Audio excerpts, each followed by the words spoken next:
নমস্কার, মা জানান। আপনি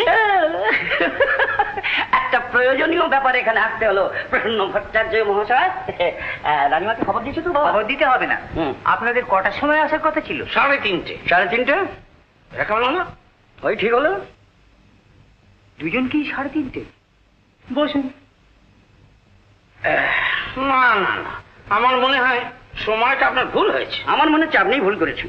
প্রসন্ন ভট্টাচার্যের সময় দিনক্ষণ লগ্ন ভুল হয় না, তাই এ বাড়িতে তার এত কদর। আমার মনে হচ্ছে আপনার বোধহয় আর খুব বেশি কদরে বাড়িতে নেই। সেই জন্য মঞ্জুরি দেবীর বিয়ের ব্যাপারে এই প্রজাপতি দ্য গ্রেট ম্যাচ মেকারকে এখানে আসতে হলো। আপনি প্রজাপতি হন না শুঁয়োপোকাই হন, এ বাড়িতে সুবিধা হবে না। এ বাড়ি আমার। তোমার? ওই যে রানীমা, ওই রানীমার বিয়েও চিকুজি কুষ্টি মিলিয়ে আমি ঘটিয়ে দিয়েছিলাম। রানীমা অকালে বিধবা হলে একটি কন্যা ছাড়া আর পুত্র নেই। এই পয়েন্টটা যদি রানীমার কানে তুলে দিতে পারি তাহলে তোমার কপালে না অশেষ দুর্গতি আছে। পয়েন্ট? হ্যাঁ। তোর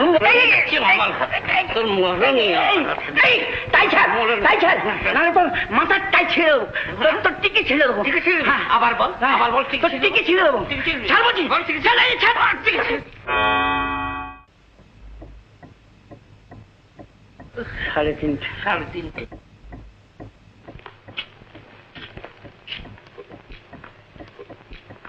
লিস্ট এনেছেন? আগে হ্যাঁ, একেবারে সব কুষ্টি মেলানো, ঘর বল খেতাব, একেবারে সাত্বিক রাজরাজরার বংশ। এই যে আমার লিস্টে মডার্ন মোগলস মানে এই বড় বড় শিল্পপতিদের নাম, তারপর পাত্রের নাম, ইনকাম ট্যাক্স রিটার্ন, তারপর কোম্পানির ব্যালেন্স শিট, আর তারপর ওই আপনার ওই ব্ল্যাক মানি মানে হচ্ছে কালো টাকার ওই একটা আন্দাজি হিসেব, সব ডিটেলসে দেওয়া আছে। যত আয় ঘোরাতেই সব ব্যয়। আগে ঘোড়াগুলোতে ব্যয় প্রচুর। রাজার ছেলে তো, তাই ঘোড়াগুলো নিয়ে ঘুরে ঘুরে বেড়ায়। তুমি থামো, এসব হচ্ছে রেসের ঘোড়া, পৃথিবীময় ঘুরে ঘুরে বেড়ায়, তাই যত্র আয় তত্র ব্যয়। বলুন বলুন, এসব বনেদি বংশের লক্ষণ কিনা? বুঝেছি। আপনার এই ছেলেটি যত্র আয় তত্র ব্যয়, অথচ লিখছেন কিং মেকার, মানে? বুঝলেন না রানীমা, কিং মেকার মানে ওই রাজনীতি করেন।